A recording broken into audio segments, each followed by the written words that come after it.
Ecco, le perle sono un'unica massa compatta che anche girando il vaso non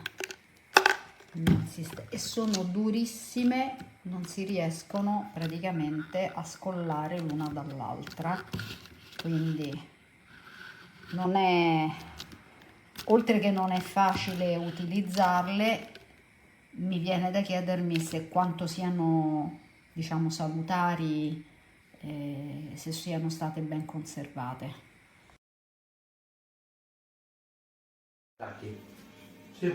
Allora, ho ricevuto il prodotto, se non ricordo male, il 23 di novembre. Premetto che ho sempre comprato questo prodotto qui.